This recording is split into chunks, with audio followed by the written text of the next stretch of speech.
Welcome and thank you for joining me in conversation with Bruce Gilden. Before we begin, I would like to acknowledge that we're meeting on the lands of the Wurundjeri and the Boonwurrung people of the Kulin Nation, and I'd like to pay my respects to their elders past, present and emerging. My name is Susan Van Wyk and I'm the Senior Curator of Photography at the NGV. And today it is my great pleasure to invite you to join me in conversation with celebrated photographer Bruce Gilden. Bruce was born in Brooklyn, New York in 1946, and after initially enrolling to study sociology at Penn State University, he began to take classes in photography. Shortly after he abandoned his formal studies, he commenced a career in photography that has since spanned more than 50 years. Bruce is renowned for his direct style of street photography, often working quite close to his subjects, resulting in images that are extraordinarily dynamic, if sometimes a little uncomfortable. During his career, Bruce Gilden has held numerous exhibitions, published 18 monographs of his photographs, and since 1998 been a member of the Magnum Photo Agency.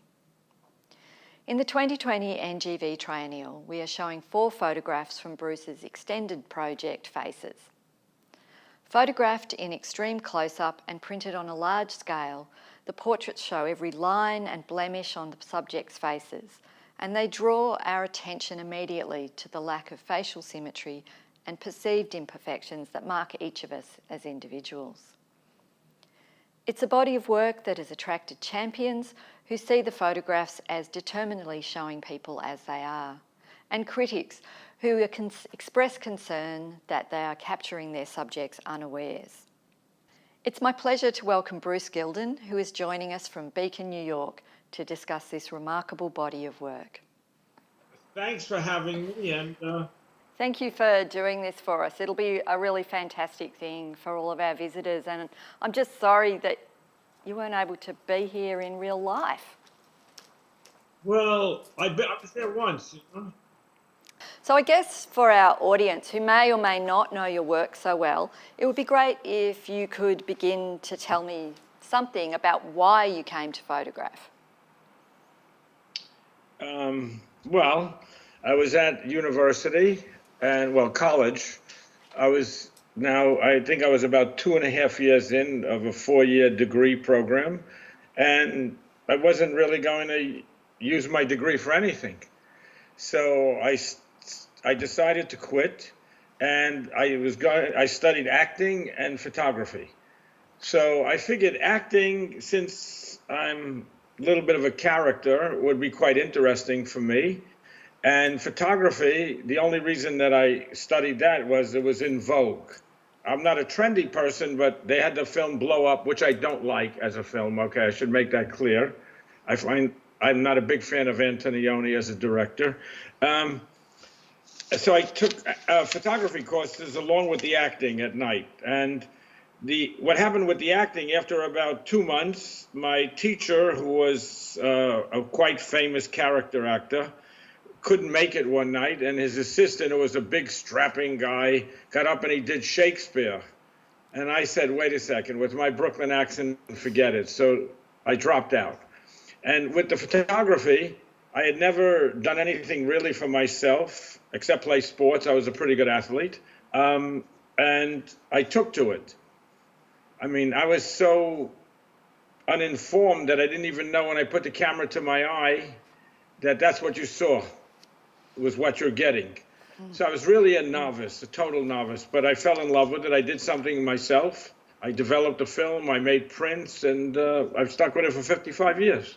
That's fantastic, it's great. So, not a fan of blow up, but are there other photographers that over the years you have come to perhaps see their work as influences on you? I'm thinking about people like Robert Frank or Lisette Modell, William Klein, some of those great artists who worked on the street.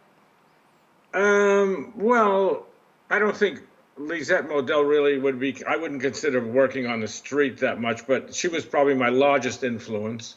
And William Klein was an influence, even though I don't like him. Tommaso was great. Ed van der Elsken was wonderful.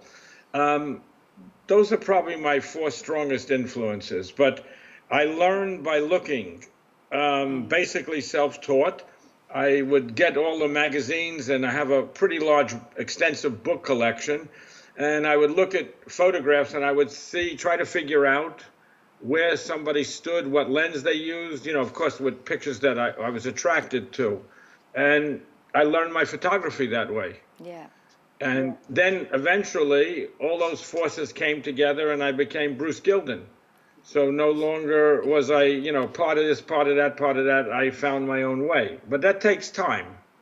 Of course, of course. There's that great quote from Walker Evans, which kind of segues into what you were just saying, where Evans said, "Stare, pry, listen, eavesdrop. Die knowing something, you are not here for long." I was going to ask you if that's how you approach things, but from what you said about spending time looking at things and looking at work, it does sound like that's perhaps part of your approach to... Well, what I like about street photography, in, I guess, I won't say the pure form, but in the way I did it was, I would go out in the street to an area that I thought was interesting, and I would look. And for me, what's very important, and I work very close generally. Of course, the older I got, the closer I got. And that one quote that affected me when I started photography was by Robert Capa: "If it's not good enough, you're not close enough." Yeah. So even before I was able to physically put in action what interested me, I was struck by that quote. Mm-hmm. So to me, I like to be close to people so they know I'm taking the picture. Yeah. Because I think it's worse when somebody is 40 feet away and they're sneaking pictures, okay? So, but for me, in relation, what's very important in my pictures or in anyone's pictures are the backgrounds and details. For example, you learn to be conscious, for me, a good picture has to work across the whole frame, have a strong emotional content and work across the whole frame. So, and I like chaotic situations, and I don't like, I know you sent me a list of questions, but, so I looked at them, and the Cartier-Bresson system doesn't work for me, okay? I like the imperfect moments where I like, but you see, the chaos has to be controlled. I mean, you could look at a picture, or someone could look at a picture, or I could look at a picture, and the chaos has to be, when you look at the picture, you don't feel all the chaos. It's simple and it's organic, and your eye goes from here to here to here to here to here in a very organic and pure way. Okay, if it doesn't do that, it's not that good a photograph, okay, for me. But again, I'd have to sit down, we'd have to discuss that fully. I could show you, but we have no photographs here to look at, and for me to show you what I mean. And I'm very critical, okay, of my work and other people's work. Criticism's good. Criticism is definitely good. That comment you made about the decisive moment not being what's the way that you're working. When I sent you that statement about a perfect moment, it was really in reference to Spalding Gray, that great late actor performer who wrote those great monologues and talked about finding that moment when it was just right to go. It wasn't, and I think that was different to the decisive moment because it was always very subjective with him, the way he described it. So, yeah, I always see that perfect moment is the one that you, the artist, finds. It's not necessarily some... Perfect for that person, yes. Yeah, and that... Perfect for, I'm a little remiss. I saw the movie and I don't remember that much about Spalding Gray, so I don't know if he affected me or not, okay? What was that, something in Vietnam? Or... Swimming to Cambodia. Swimming to Cambodia, yes. Yeah. So obviously he didn't have a great effect on me, but maybe I could look at it again and maybe I changed my mind, but that's why I don't really want to talk about it because he may be very good. I'm not that familiar. Yeah, no problem. So the street is the place where you work. So what is it about the street that attracts you to it? And I mean, obviously, you've lived in New York your life, and it's the streets of New York where you photographed. What is it about the street, and does it need to be the streets of New York that you're working on? Well, first of all, I like to walk around and look at things. You don't have to talk to anybody. You just walk and you look. And then, obviously, as I went along, I got closer and closer. Okay, and then I started to use flash, but that's another conversation. But I'm most comfortable in the streets in a crowd because you don't, for example, now I'm doing an essay where I had to have permission to get into these places, okay? And it's very difficult for me as a person because I have a very good bedside manner and I can talk with anyone and I can be very charming. But it's not the easiest thing for me, like to make a telephone call to say to someone, well, what's happening? When is the good time to go? So with the street, you're good to go at any time. And also, New York is a very fast-paced city, all right? So I'm a very fast, even at 74, I'm still pretty fast. So I love the pace. It's vibrant. There's a lot going on. And also, like I say sometimes, you don't know what you're going to find around the next corner. So, and that's bringing it into today where now it's become more gentrified and everybody looks similar. They're a lot flatter. They're not as interesting. There aren't as many characters. So for me now, I have no interest after photographing in New York City for all those years of really photographing there. That doesn't mean I couldn't. If someone commissioned me, I'm sure I can do a pretty good job. But that I'm jumping ahead now, so I won't get into that because we're going to get into the faces and everything and how I came up to that. But the thing is that also I use my athleticism in when I work. I like to put the viewer in the photograph. It's not like a stage set photograph where you're looking at the outside and you're observing what people are doing. The viewer should be right in there with me. And that gives it more drama, more energy, and that's how I like it. That is the sense that you get looking at your photographs. And when I think about some of those great works you were doing in the early and mid-'80s on the streets of Manhattan, that sense of being caught up in the crowd and seeing people in a crowd really comes across in the photographs you were making then. And I love those works from that time. There's something about them that it just keeps me coming back and back to looking at them. They're really interesting works. But you see, that's very much me. I'm very blunt. I'm a very physical person, you know. I'm a fighter. So, you know, it's who I am. So, like, I give a lot of workshops, and sometimes people take the workshops for the wrong reason. That's why the title of my workshop is called Be Yourself, because I'm me, you're you. If you don't know how to deal with people or feel comfortable close to people or how to deal with a certain situation, then you're really not going to learn that, okay?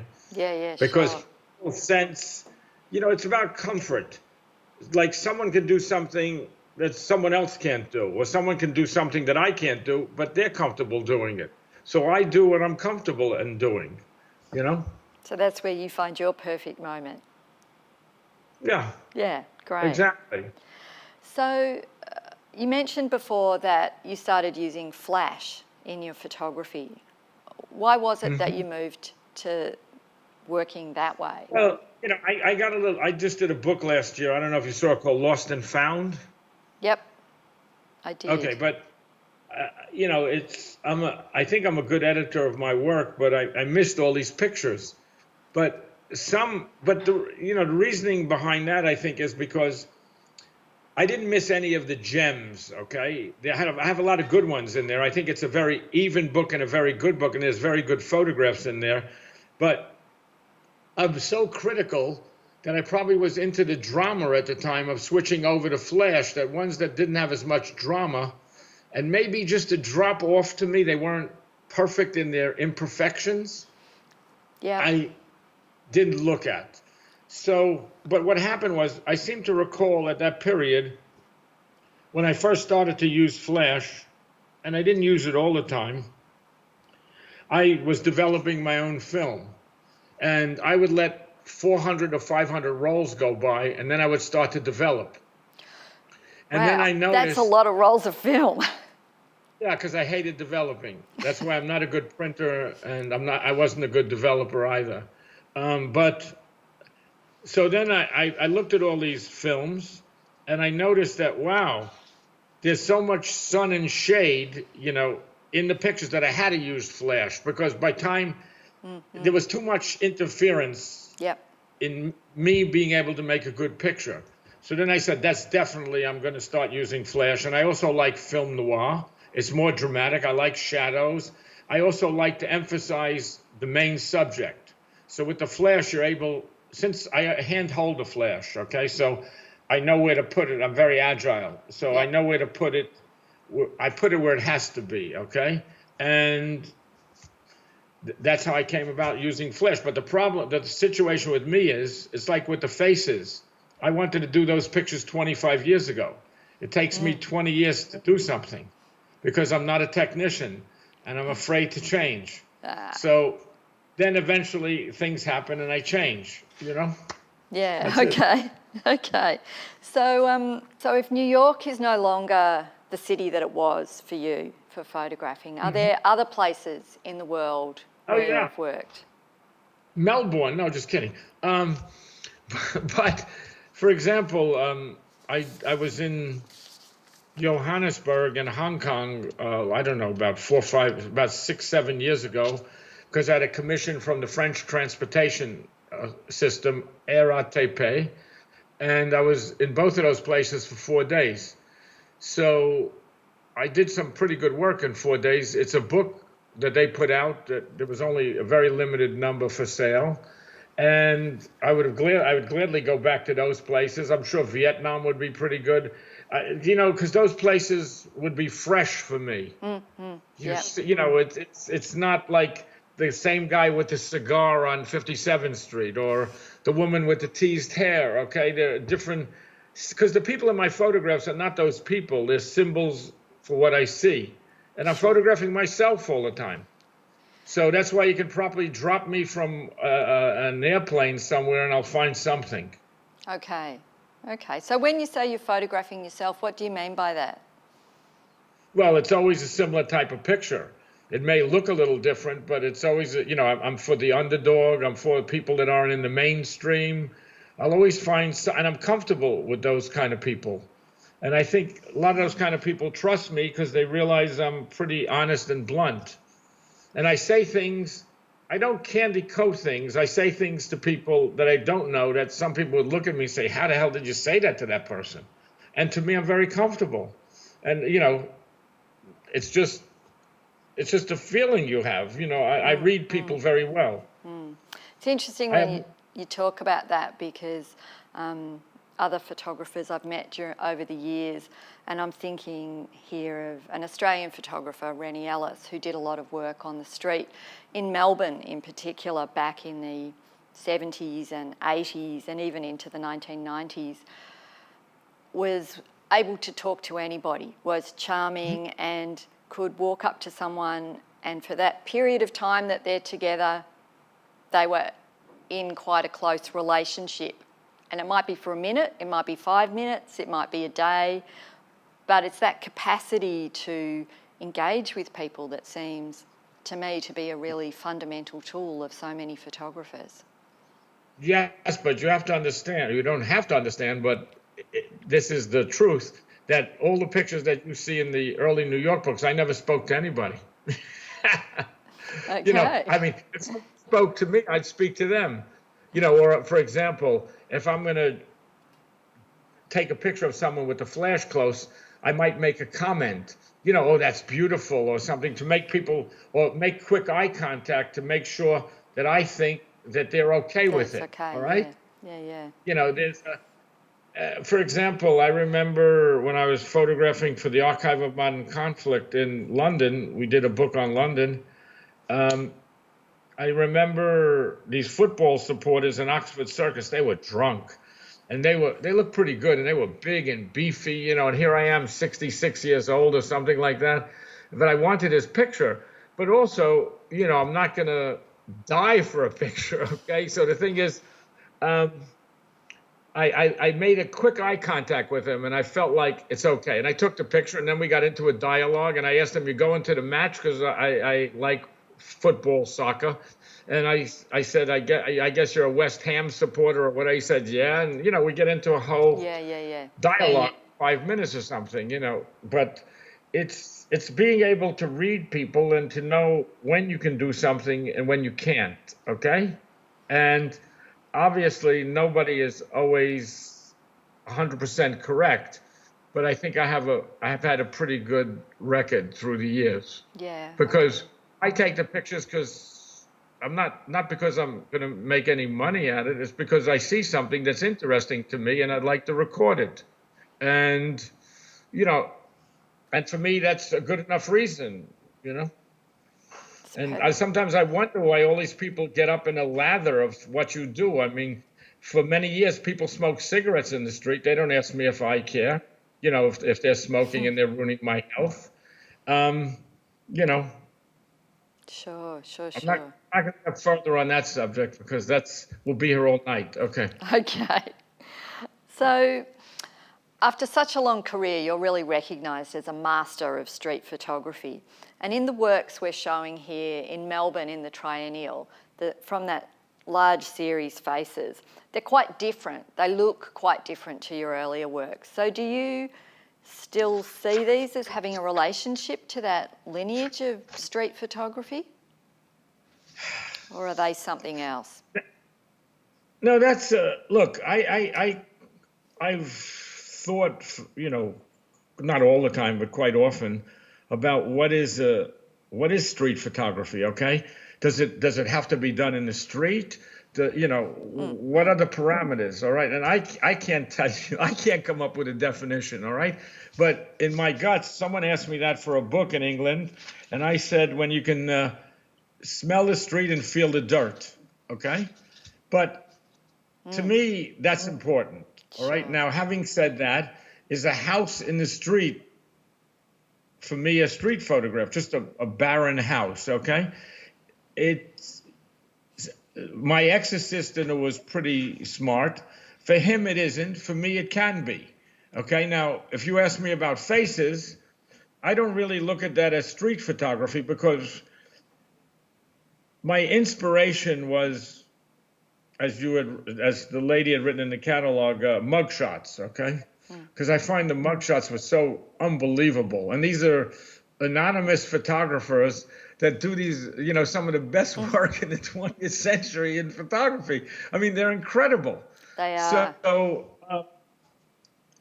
I felt very strongly about these. But like I said, it took me 25 years to approach this subject, okay? Because first of all, you have to have the right camera, which I found the Leica S was very good. So once I discovered that, then I could proceed. Now, for example, there's a lot of things I wanted to do, but I needed permission, to get into the jails or something, and I never get permission. So I don't pursue it for 20 years endlessly because I'm not a letter writer, okay? And that's to my detriment, okay? But there are things I see and I wanted to see, I would have liked to have done. But I would always say that, it's very easy to do the portraits. Okay, let me adjust the statement, okay? When I say it's easy from the standpoint that I'm asking these people, so I know how I want to do it. That's why they're all similarly shot, okay? Yep. I know what I need from those people, all right? I need intensity in the eyes, and it has to be framed well, all right? Now, for example, so that's easy. Not to get the intensity in the eyes, the framing is easy, all right? But like somebody said to me, people should see where you sometimes start on the portrait and where you wind up. For example, sometimes I get it. These people I don't know. I've just met them at the state fair. And the reason we did state fairs is because of the fact there's so many people at a state fair. So you have a larger selection. Having said that, on a really busy day, I might take 10 pictures. on a bad day, I take 2 or 3.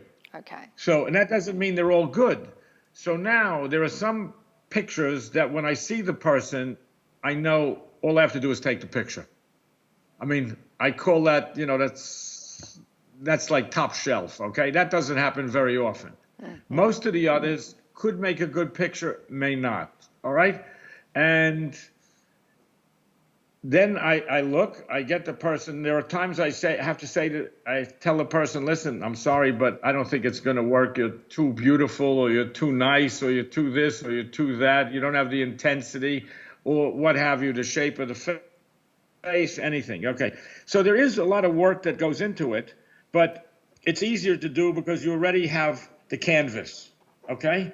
When you work in the street, like my wife came up with, chaos still remains in the eyes. Yesterday, we were looking at your questions, and she came up with a good quote that chaos remains in the eyes of the people in these photographs. And that's what's necessary. There still is chaos, okay? But since everything is controlled, we've got the canvas. Now I just have to hope that the person I'm photographing and myself are able to produce an interesting picture. Okay, beyond interesting, because I'm critical. It has to have a certain intensity. And the thing is, the more you work, the more demanding you are. I mean, just because somebody is visually interesting, that doesn't mean you're going to make a good picture of them. And just because someone, like one of my series is, I know that people don't like that word, but I'll use the word that I always use, prostitutes, okay?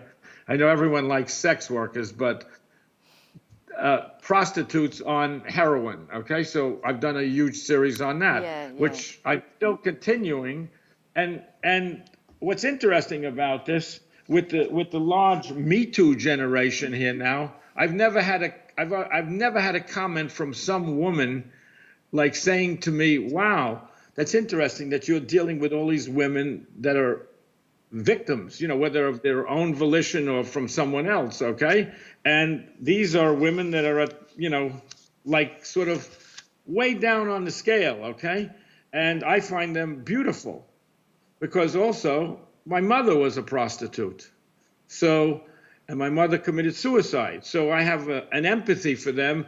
And it's like a cleansing for me to go back and to see these women, and you have these people say, well, how can you photograph that? That's only because they don't want to look at it, because if they look at it, they might have to do something about it.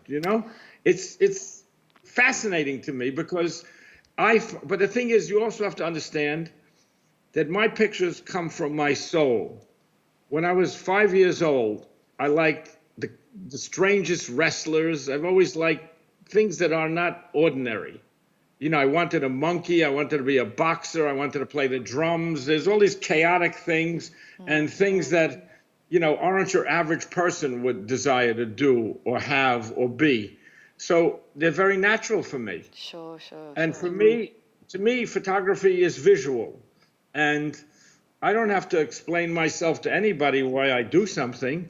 I do it from my heart. I believe in it. I know what's good. And to me, the people I photograph are beautiful. Someone else might not find them beautiful. That's fine. But, you can't sit in a chair and tell me that you can't do this. I mean, come on. That's like me telling the president of a country how you should run the country. I don't know everything that's going on, but I know everything that's going on photographically. Sure. I'm a student of the street.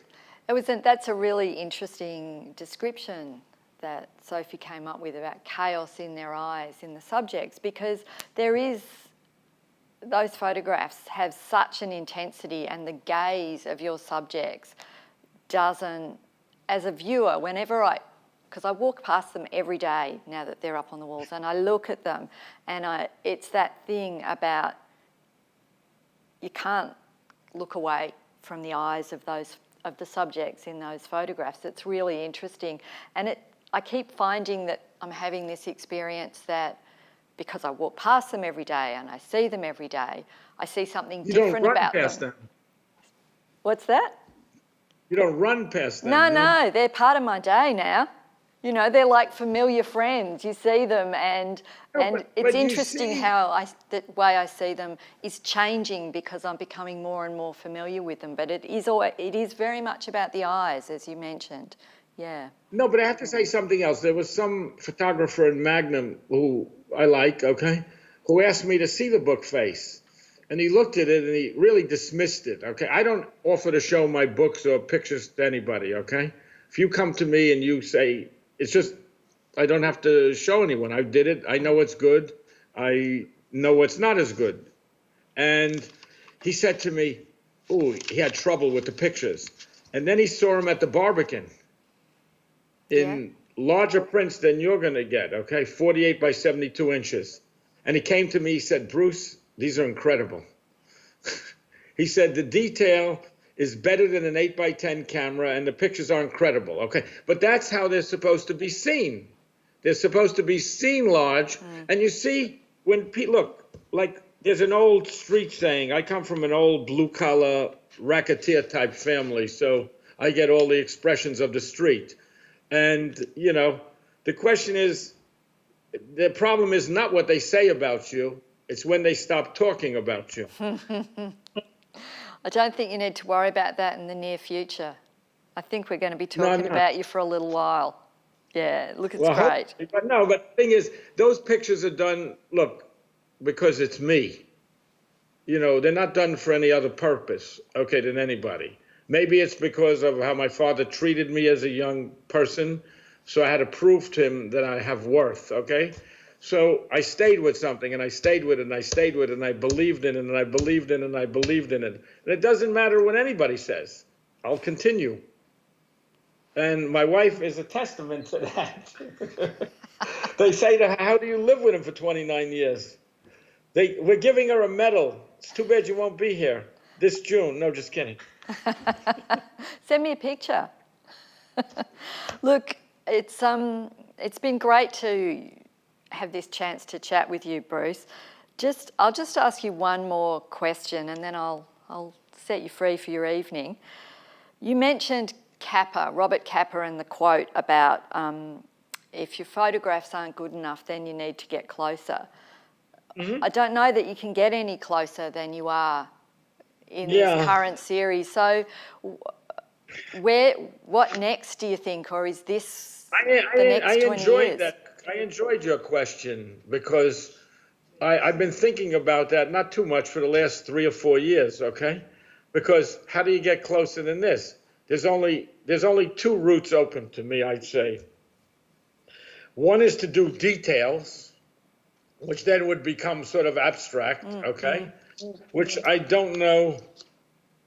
I'd have to see how one went, okay? But I think I would have a problem with that because, for example, there are some people that photograph faces, right? And the face occupies the whole frame. And I find that claustrophobic, okay? I find that you need a little bit of air, whether it's the hair or something or a little blue sky or something. I think that's a necessity. You need a little ambient light or a thing more than just the face. And there, you know, people have done that for years, okay? So with babies, with older people, with just regular people. And the other thing I was thinking is, maybe then I surprise everyone, even myself, and I go very far back and I have people just minuscule in the picture and do these urban landscape pictures that are completely different. Because in closing, I always respected the Japanese photographers, okay? And that's why I went to Japan, because I was blown away by a show in 1972, I think, at the museum called New Japanese Photography. Okay. And how they were able to take all the Western influences, Klein, Ed van der Elsken, etc., and make it their own, okay? And believe me, I'm critical. And to this day, I still admire, and I know most of them. You know, I used to eat dinner at Tomatsu's house, so you know, that was the reason I went to Japan, because I figured if they can do good photographs there, why can't I? Because I'm always challenging myself. I'm a competitor. I don't shy away from a challenge. But, you know, self-challenge. But the thing is, and I admired them, this is the point, for all of them almost doing something different than what they started out to do. Okay. Okay, but now here comes the kicker. My wife's going to kick me for saying this, but the thing is, their best work was generally in the beginning. Their later works weren't as good when they change directions. So what does that mean for you? That your That best means work was that at the beginning? No, I think I'm doing really good work now. Yeah. And that makes me smile because this is someone who thought he'd never be able to do something different than what he originally did. So, it's been a long time. And, I'm admirative of the Japanese photographers, okay? Because I admired the work is excellent. The pictures I love, or the photographers I love, are really, top shelf. But generally, most of them, when they got older, they just, even if they switched, it wasn't as strong. Yeah. So I don't want to be seen as being an old guy doing old man work. So I'm still able to do young man's work, okay, in my fashion. And now my latest series, which I won't tell you about, I'll let you know because I kept it pretty hush-hush, is with the small camera, and I'm back to candid. Okay. In color. And the pictures, I think, are pretty good.